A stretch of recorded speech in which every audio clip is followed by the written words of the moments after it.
Media. Banamukutu Popin Media mwenna onda mu ggwanga Uganda ne bweruwa ggwanga Uganda bane tubeyanza nnyo mwenna abakomentinga abalikinga abasharinga content waffe n'abasubscribing bane tweyanza nnyo tweyanzeege mwebale nnyo mikono gyaffe abali ebweru w'eggwanga waliwo kyali wange bamuyita Andovu Abbas ali Abu Dhabi awo waliwo kyali wange bamuyita Rasibula ali Netherlands mu ggwanga Uganda ebina by'obufuzi bingi kansoke nkuwa ekyokulabirako tuyina NRM eyo gimanyi sibe kiri FDC National Unity Platform NUP Justice Forum Ebyama Conservative Party CP Democratic Party DP People's Progressive Party PPP People's Development Party yali PDP yali kulembera Dr. Bedi Bwanika tuyina UPC Uganda People's Congress tuyina Moderates Assembly Uganda MAU tuyina EC Ecological Party tuyina ANT Alliance for National Transformation tuyina Uganda Movement tuyina Uganda Farmers Party tuyina Uganda People's Movement UPM ebibiina by'obufuzi bingi olunaku olwaleero nga bulijjo twagala kwogera ku nsonga ez'eggwanga Uganda kowe tutazoogerako tubanga abatali bannayuganda ekiri mu FDC okiwulira ebiri mu FDC seewuunya nnyo era sibyeraliikirira ogw'omuyaga gugenda kuyita FDC ejja kuddamu etebengere with the time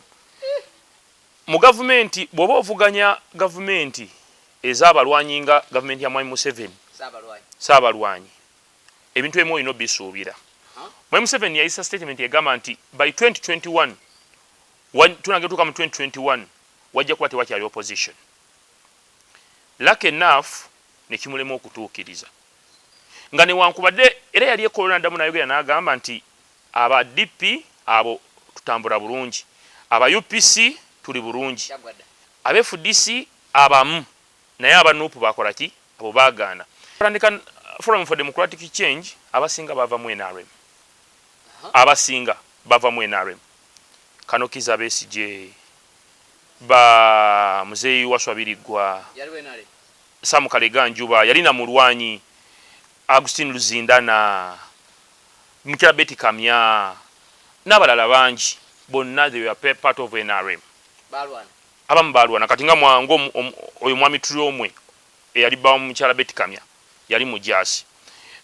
Njuba Samu Kalega yali mulwanyi Kano Kiza Besigye yali mulwanyi Agustin Luzindana bonna bava mu nsiko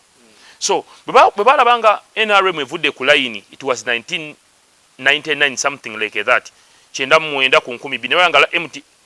NRM evudde ku line yebe balwanira mu nsiko batandika okwekutula mpola mpola era Mwami Besigye najja ne yesimu mu mwaka gwa 2021 ngali independent kuba president era nawagirwa abamu kwabo abali batandise okujemera ekibiina kyaki kya NRM bwe twagenda mwaka gwa 2022 ne bakola kibayita reform agenda somewhere there reform agenda yavamu FDC mu mwaka gwa 2025 era tugenda okuingira akaluka 26 nga FDC Forum for Democratic Change emaze okutonda ne Mwami Museveni nga yavudde ku line kwebyo ebyali byabatwala mu nsiko basaba bakole ekibiina ekyabwe ekirowooza nga bakola ki nga bwe bali balowoozera bwe bali bakkiriza wabula Mwami Museveni kino ekyo kyamusanyusa yakola buli resistance yakola buli kisoboka okulaba nga FDC agisaanyaawo najja nga agijjamu abantu ab'enkizo yakwata Mukyala Beti Kamya n'amupolota ebigambo Mukyala Beti Kamya n'afominga agibayita Uganda Federal Alliance n'adva mu FDC bwe yavaawo n'akima eyali chairperson wa FDC mu Buganda Mukyala Joyce Nabosa Sebugwawo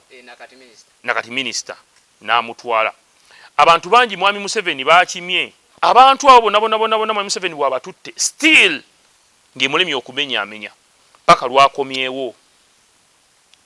bino byenjogera si byange bigambo byava bannakibiina kya FDC nze siri mwogezi w'ekibiina kya FDC naye ng'omuntu ali ku ludda olulwanira enkyukakyuka kikatako okubyogerako n'okubitegeera Honorable Semujjunganda yavaayo misana n'agamba nti Mwami Amuriat ne Mwami Nandala Mafabi baali ssente za Mwami Museveni ezitalina accountability olwaleero Mwami Museveni n'abeera nga alinga atuukiriza ekirooto kye yagamba nti by 2021 opposition will not be there kati essaawa zino nalabye ku mawulire bagenze ne batuuza press conference yadenga ne meeting ne ba dissolving ne bagamba nti omukulembeze w'ekibiina Patrick Amuriat asoka atuddeko ku mabbali ne Nandala Mafabi then ababadde bamyuka waabwe Harold Kaija atekinga ekya Nandala Mafabi Elias Lukwago Meya atekinga ekya Patrick Amuriat ne babagamba nti tebonekawo n'akakiiko kabanoonyerezeeko ku mivuyo gyonna egyotobese mu kibiina naye kirekawo opposition kubanga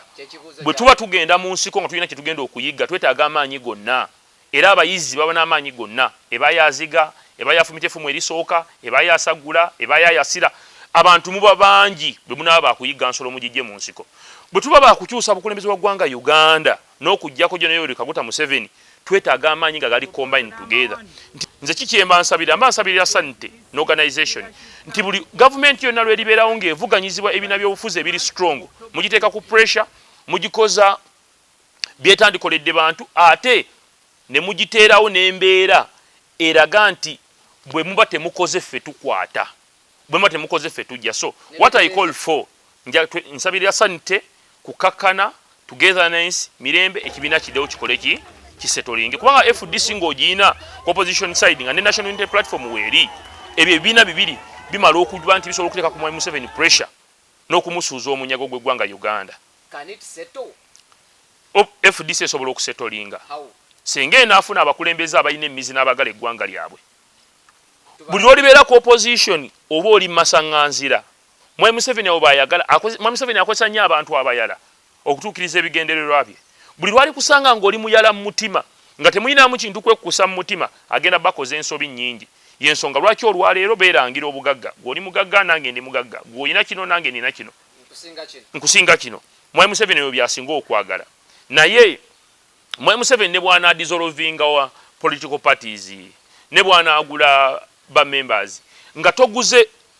eri yennyini gye n'okkoza ojja kuba tolina kyokoze kubanga olwaleero awo badde FDC mu bitundu ebimu waddawo wa NUP ekikulaga nti bw'oba otuta FDC awava mukyala Joyce Nabosa Sebuggwawo waddawo mbeera ze mukyala Betty Kamya we yeesimbye waliwo Beka Kawalya ye opposition wa NUP ye MP waawo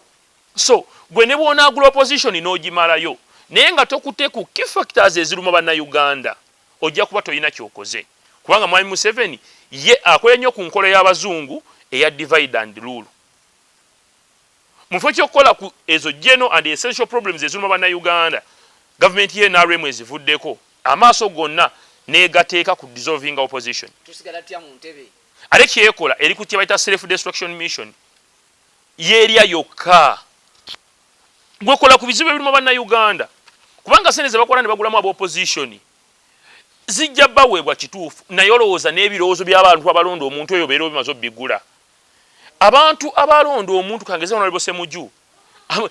Semuju gwe bw'obanga oli candidate ng'oli mu Buganda moreover Kampala it's Wakiso Kira municipality n'osimattuka omuyaga gwa National Unity Platform it means oba mukulembeze wa nkizo tulina ku Lord Mayor Hajji Elias Lukwago mu kibuga wakati nupu yayera buli kimu n'asigalawo it means those are competent leaders. Honorable Patrick Amuriat ewaabwe bamuzaale 10 olwa MPs bameka aba Forum for Democratic Change kale katugende mu Teso sub-region yonna cause bwobanga nga Honorable Engineer Patrick Amuriat wa wete sub-region bamuzaala 10 naye district sawo nga ngora Serere Soroti Katakwi Karaki n'endala FDC nayo bakandidates bameka and I can tell you I have never been Nandala Mafabi yaleta bameka FDC nayo bachemani bero C5 bameka mwezo districts zibududa zimanafa zinamisingwa zimbale zisironko bali bwe bameka bachemani bero C3 bali yo bameka embe ba member ba parliament bali yo bameka bava mu Bugisu sub region if the real Nandala Mafabi nga brandi nene so nze kulanga emantu lyekubo FDC lyekutte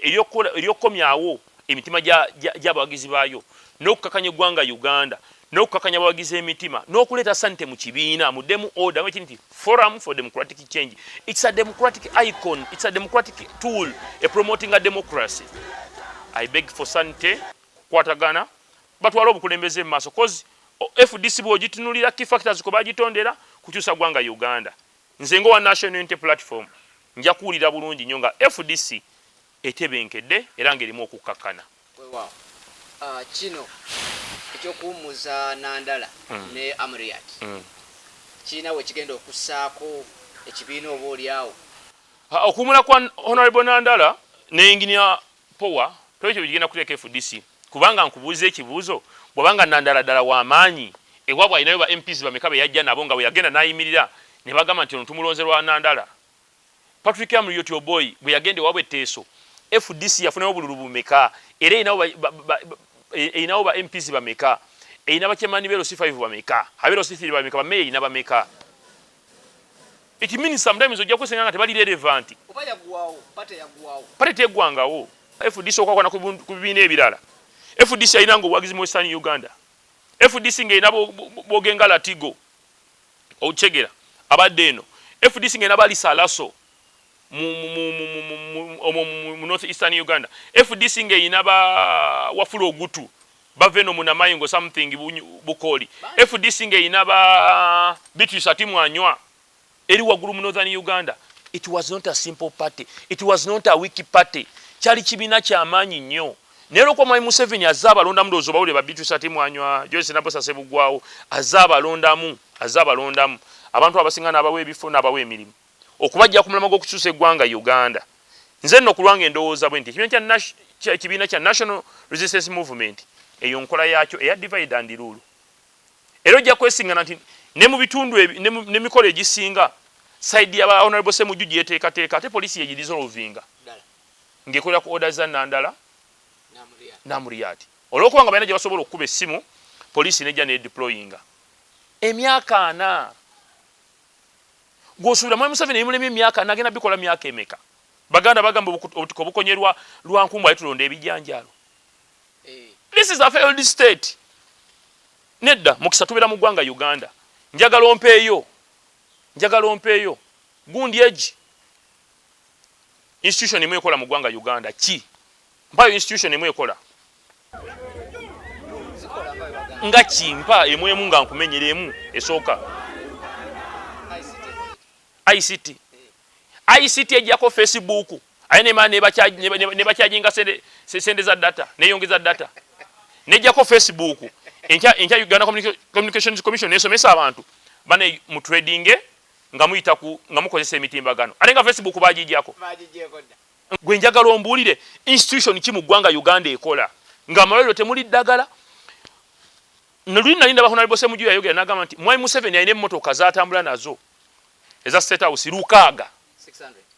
Eggwanga Uganda lina national ambulances z'eggwanga 305 ne Mwai Museveni omu ku State House Entebe yonna ne Nakasero akwese emmotoka 600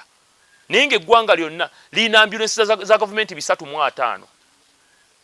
Kati njagala ombuulire ekyekiramu ebyobulamu tubimaze ekyekirala tugenda wa ani nkulaga institution ya government yaliwo ekola bagamba failed state kino kyebategeeza institution ki ekola security abawoza omusolo aba revenue nga bunaku Mwai Museveni asiba bagamba nti omusolo gwe bayita tegumumala ate kati awo tobuuzaani gwe njagala ombuulire bw'okwata omusolo eggwanga Uganda liguyingiza pa annum aba annual omwaka n'ogutematema into distribution of resources oba into distribution of services okakasa omusolo gwaffe guli wathi services zetufuna n'omusolo gwe tusasula ne judiciary enfu parliament enfu executive enfu health enfu education enfu bakolerani ate kutukubuze bakolerani omukulembeze w'eggwanga waggulu n'abamuliraanye tamanyi lwaki bali mu bukulembeze bw'eggwanga Uganda. Bw'obabuuza nti eggwanga Uganda lyakyamirawa tebayinza kukubuulira era lyakyamaddi kubanga buli lw'olibeera nga gwonga omukulembeze oganya institutions okwetaaya okukola nga ssemateeka bw'aziragira eggwanga oba olitta. Ogenze mu byobulamu Dana Atwine akola ministry ya health naye bw'omubuuza ng'aliko question marks wano ng'aliko question marks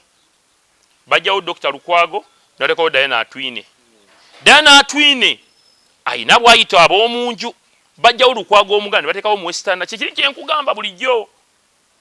nti institution ozitira ku favoritism, nepotism ne tribalism kutira institutions. Omulamuzi Kavuma yabeeranga deputy chief justice. Mu mateeka galaga nti deputy chief justice wavaawo deputy yakwata yagenda ku Kavuma okuba Kavuma muganda yafuuka chief justice yadde teyasobola n'okwata minisitule y'ebyensimbi n'ogijjamu ono n'oteekamu ono. Njagala ombuulire omuntu ono gowadde institution nga tali waffe kubeerawo bw'anaasobya ogenda muwabula otya, bw'anaakola ensobi ogenda mulambika otya, kubanga babeera mu kabineti bulijjo Museveni n'abawabuzi be ne baminisita be Museveni nga basinga okutegeera n'okumanya bonna. Awo eggwanga Uganda we lyawabira y'ensonga lwaki ffe nga ba National Unity Platform nakigamba ffe tuli opposition wabula we are the option. National Unity Platform ye option y'eggwanga Uganda. Ffe tuli abana Uganda mu ggwanga empya mu nsi empya. Ffe tuli abana Uganda mu Uganda empya eddako. Bana Uganda tebaagala bukulembeze, bana Uganda tebaagala ntebe, baagala buweereza, baagala service delivery. Kamalize ekibuuzo kino kyombuziza. Opposition weeri nkikugambe opposition weeri government emaze mu bukulembeze emyaka na tebakulya nusu nti esibwe yagalwa ate obwakabaka bonna ne government zonna zigwidde nnyo ku myaka ana. Emyaka sajingira amakumi ameka ogenda kudayo kole research. Gaddafi ana family ya Bongo ana Ottoman Empire ana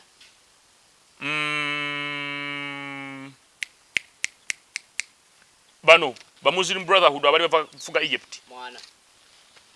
buli obukulembeze buyingira emyaka makumi aga. Zimbabwe mumeka mwana ono gwe bakakwata wano juzi Ali Bongo anti Bongo bugatako ne jatatawe bali mwana nga bayingira meka atano buli bukulembeze buyeze emyaka makumi ana. Abaganda bagamba unyigirize nyenyindo gireeta omusaayi. Bana Uganda onaku lwe balisuka ne bagamba nti ekimala kimala. Buli ali mu government agenda kikiriza nti bebo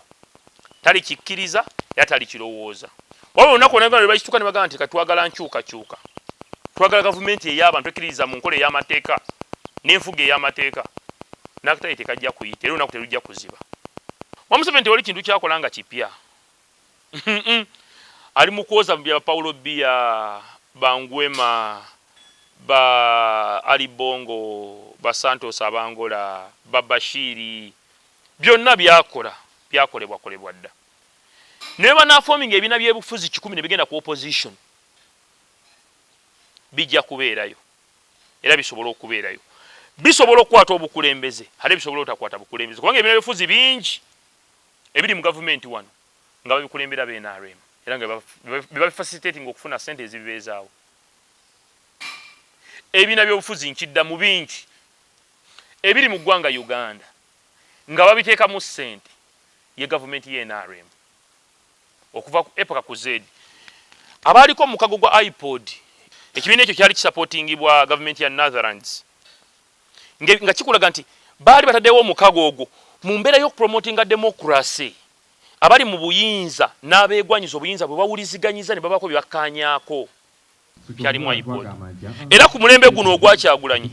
gwe gwasuula iPod anti Kyagulanyi yabajjeyo alipota namutayiika bw'ati nabagamba nti sente za iPod ze muweerezo promotinga democracy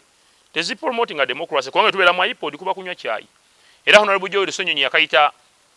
meeting ya kacaayi Mwami Mao Mwami Museveni n'abamu bagenda banywera kacaayi naye nga tewali nnyo resolutions ziva muli ne ziteekebwa mu nkola. Olwaleero ebibiina ebibiina 100 n'ebibiina abana bakulembeze 3,000 ne bo bameka ebizibu ebirume eggwanga Uganda biri ku mpeereza, biri ku nfuga ey'amateeka, biri ku service delivery, biri ku tribalism, nepotism, favoritism. Lwaki eggwanga limu lye liba n'emirimu? Bana basajja balina ekintu kye baateeka mu bana Uganda bo bapromotinga tribalism at any rate they feel like. Wabula gwe bw'okyogerako they turn around gwe n'ofuuka omubi okusinga bba abakoze. Bba abakola ekikolwa balungi okusinga gwayogeddeko obwogezi. Mwami Kyagulanyi yatugamba nti nga bwe bagamba nti tuli basosoze mbadde nja mbasabuli alina information alage ddala nti tuli basosoze. Ekifaananyi kibali kitrending ennaku zino nga kirimu David Robusiru Bongoya, nga kirimu Alex Waiswa Mufumbiro, nga kirimu Buken Ali omugumita Nubian Lee, nga kirimu ne His Excellency Robert Kyagulanyi Ssentamu omwagalwa w'abangi president yalondebwa n'atalangirirwa. Abantu bananga bali mu kifaananyi kimu naye nga bamawanga ga njawulo. Okumanya Honorable Namboze yakoze ka video clip n'afulumya nti okumanya abasajja bano babi batuuka ne ku level eyewasaamu eyeefumbirwamu nga bakuma omusayi gwabwe gulemegenda mu bantu balala. Omanyi kye kitegeeza bakuma obugagga n'omusaayi. Jeno Muhoozi Kayine Rugaba, Jeno Muhoozi Kayine Rugaba abayina wayita Honorable Sam Kuteesa naye sorry Janet Karaha Museveni aina bwayita Sam Kuteesa. Muhoozi mutabani wa Museveni yawasa muwala wa Sam Kuteesa naye ng'olwedde Janet ne Sam Kuteesa balinako oluki Oluganda mwanyina ku muki. Jeno Tumukunde mutabani we yawasa muwala wa Mwami Museveni. Jeno Tumukunde abeera kizibu wani wakataha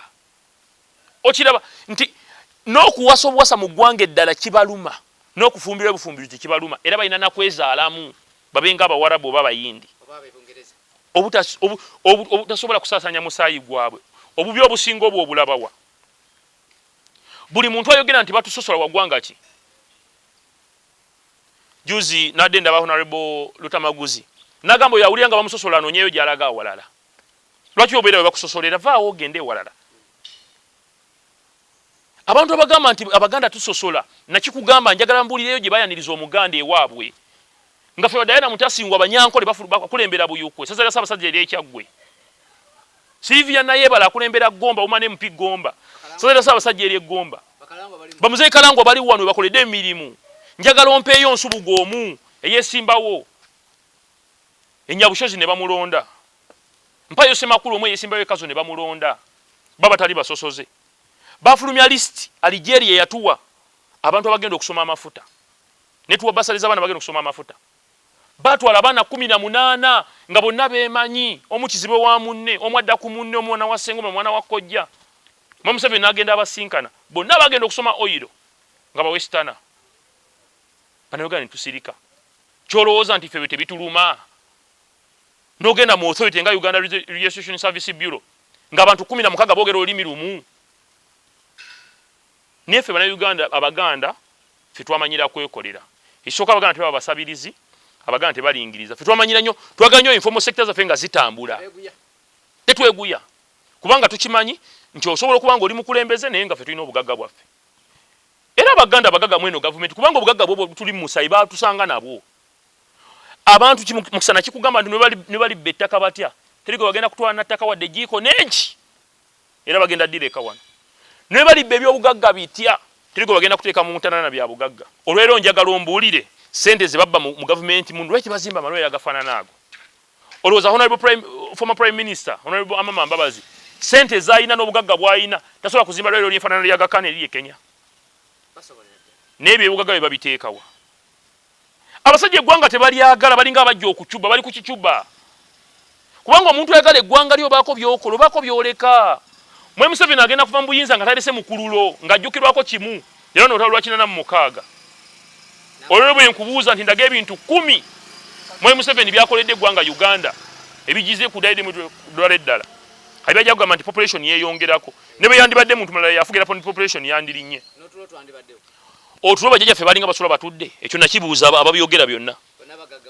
eriwaani yagaggawala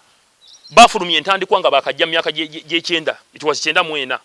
nafulumya bonna bagaggawale nafulumya nadizi bafulumya entandikwa bonna bagaggawale sindikanjake nadizi operation wealth creation emyoga parish model bani abafunamu esa zino parish model wano wetuogerera kati mu district yaffe y'Ekayunga feze yasooka yafunako obusente sente neyo okubiri yafunyeyo kati zaabuze network bazigyeko okwetolera eggwanga lyonna emyoga tegikyalabika kati ekitegeeza ne sente za parish model zina we zaalaze kati ku kyalo uko bagamba nti omuluka gw'abantu 2 abeewandiisa kwafunyeko abantu 6 bwe banakola general auditing bagenda kulaga nti abantu bano bafuna ki naye bwe weebuuza ssente za parish development model zaalazeewa kubanga mwe Museveni yaga buli muntu agenda gwa milioni 10 feezi esooka badde mba bakole ki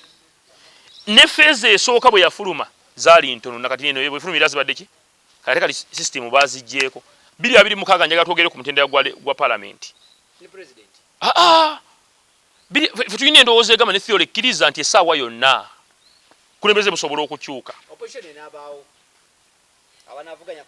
kigambo opposition nakugambye yefe abanyigirizibwa tujja kubaawo bijja kubaawo naye ekibuuzo kiri nti nga bigasa kati UPC ekyateesa ki mu byobufuzi b'eggwanga Uganda ena district gye bayita Kwaniya eri eyo waggulu Emabega wa Kyoga yajefuga kumane MP ne constituency MPs era MPs bayo nga 6 somewhere there bali awo akena nabo ne mukazi woli amongi bwe batyawo n'ekibuuzo kiri nti ebina byobufuzi okubaawo ebingi ye solution ku bizibu mu eggwanga Uganda nze nkuddamu nti nedda ekizibu ekiri mu eggwanga Uganda ye NRM period ekizibu ekiri mu eggwanga Uganda ye government ye NRM kati ebina ebirala ogenda binenyezaki bebali NSSF eza Global Fund bazirya ezodolebwa bazirya ezokuzimba oluguudo lw'ekatosi bazirya bazimba Northern Bypass nga bwe bali basaba sente okuva mu World Bank bateekayo proposal ndala baba basente ne bakola kirala tuva Northern Bypass bisia bagizimba teggwa basasula banja lya sente ze baalya ezo bazirya ne basiteekaawo okutambuza amasenze mu byalo gye bayita EYARA yes ezo bazirya ez'amasanyalaze ezaddamu ez'ebidiba by'abalunzi bazirya zene size batalidde embizi bwefukula ennyo ne byegwawo ne bifukula n'amalalo egafukuliramu embizi efukula n'amalalo bwefukula ennyo byefukula ne biggwawo gavumenti ye NRM bweri balya buli akabayita mu maaso buli gwe bakwasa obukulembeze kati wali police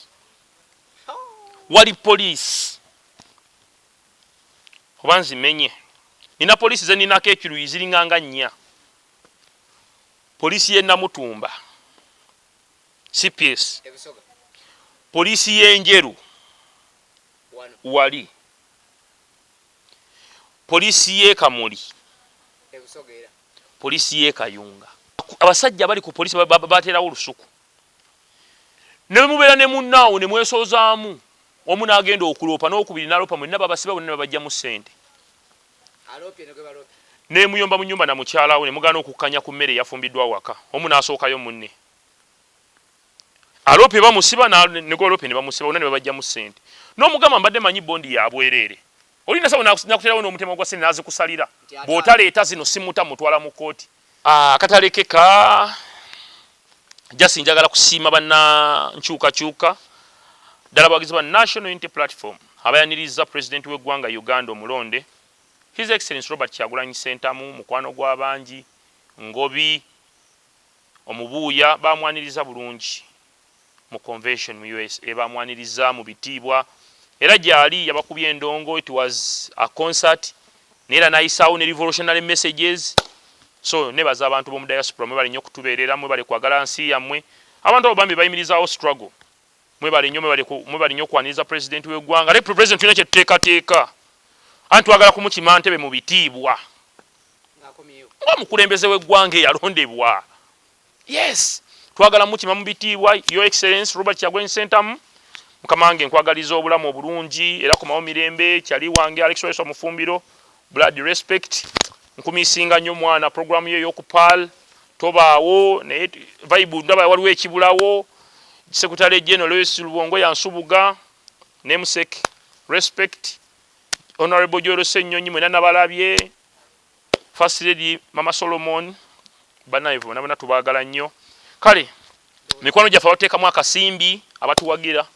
nabo tubabuuzeeko era tubagamba nemwe bali tuwagira ne page yaffe ya Popin Media gendako ku YouTube subscribinga kyekisooka commentinga likinga sharinga tugenda kubanga nammwe sawa ebudde bonna Crane Motel we tukolera obudde bwonna. Crane Motel kifo kirungi abagenda ekayunga ne bogera bugenze mu park wona wonyine oganti nviramu nazigo mu town taxi we kuteeka olabe ekipande Crane Motel